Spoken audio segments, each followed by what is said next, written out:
And welcome back to the Hot Lap. We are talking Advantage McLaren at Sao Paulo for the Brazilian Grand Prix, at least the sprint qualifying, but maybe the wrong way around from McLaren's point of view, or for a driver's championship point of view, simply because it is Oscar Piastri and then it is Lando Norris. So not quite the way around that McLaren wanted, but still, Advantage McLaren.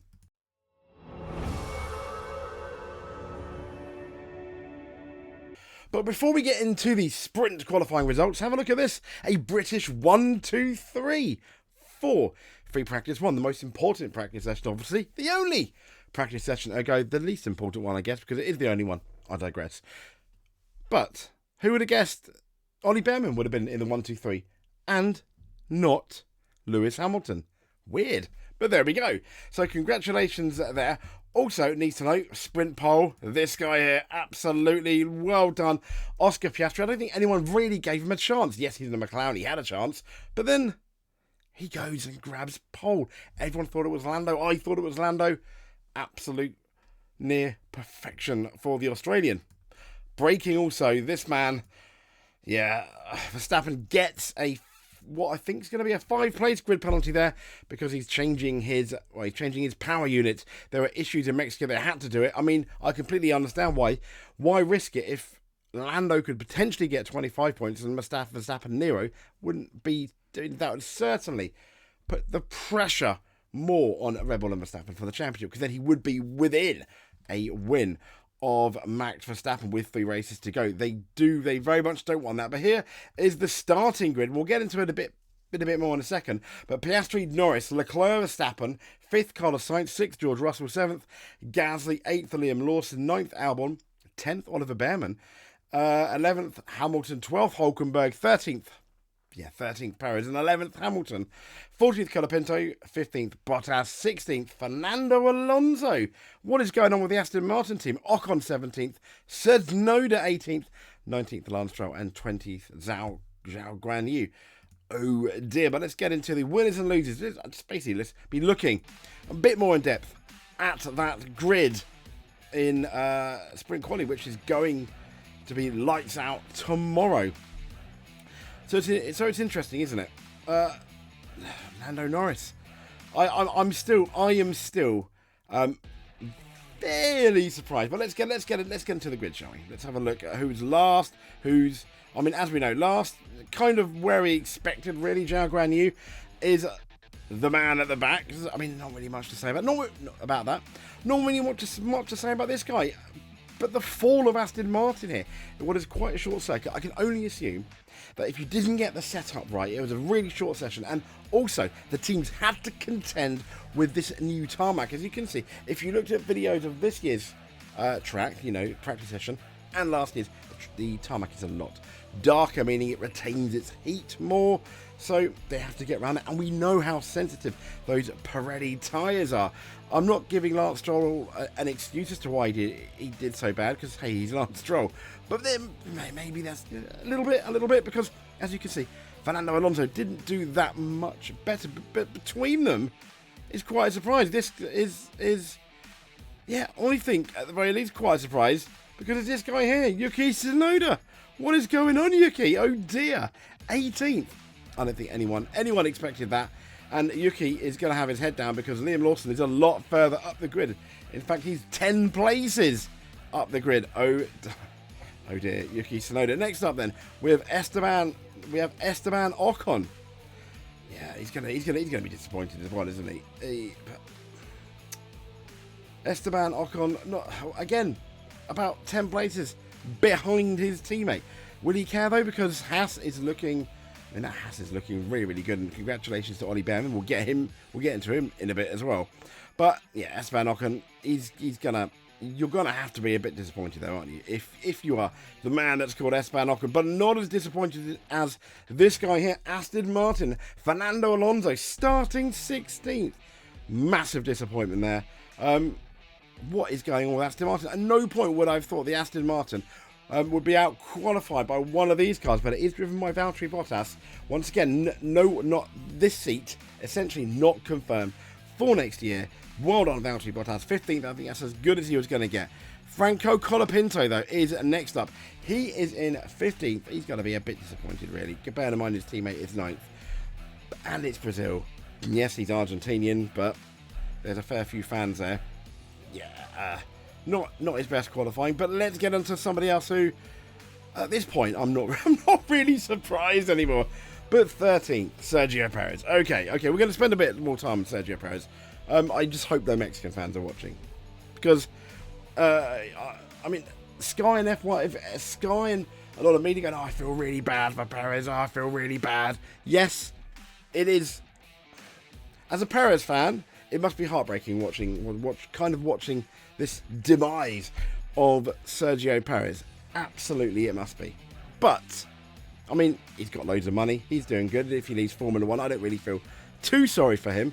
It is sad because we know this is not the Sergio Perez from 2020 that won that Grand Prix in Bahrain, that 2021 that held Max Verstappen to the title, and 2022 that won a few races, even early 23 that beat Max Verstappen on his own terms.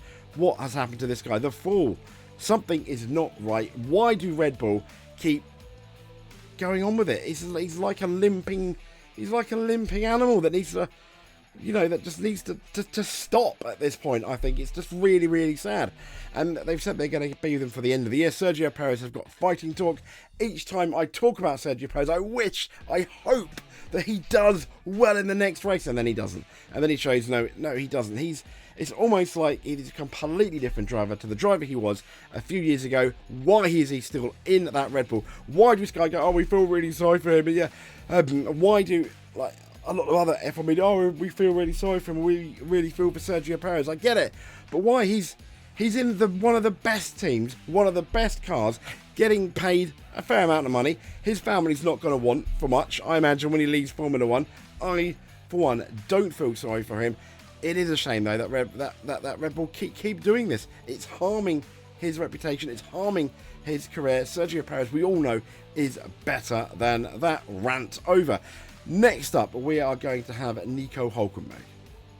I need to find him first on the list, and there he is. So he's going to be disappointed because he's been out-qualified by the rookie, Oliver Bearman, which we'll get into. I don't have the right card for him, but there is one there. You'll see what I mean.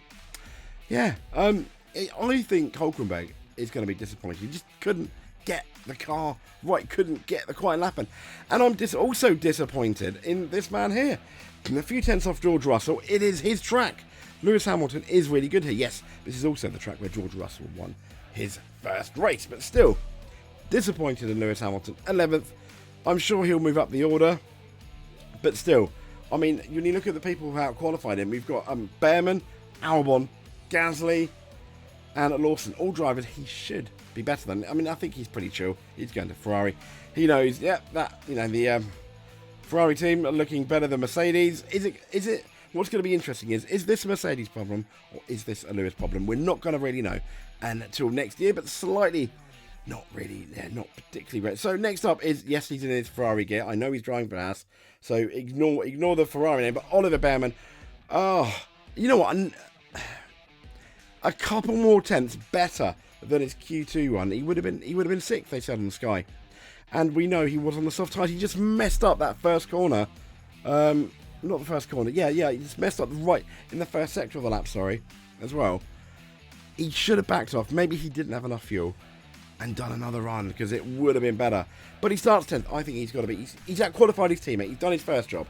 He can be frustrated, but he can be very, very proud of himself, I think. Well done, Ollie Bearman. Well done, this guy here. Finally, again, Alexander Albon showing us he is the Alexander Albon of old, of earlier this year.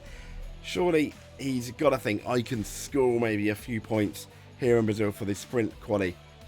What's he going to do in qualifying? I have no idea. But top 10 again would be absolutely wonderful. Well done, Alexander Albon. Also, well done this man here.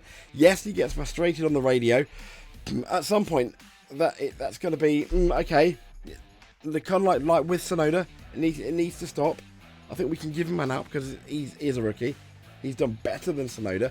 And I think his frustration is sheer because he wants to do so well. He knows what's at stake, doesn't he?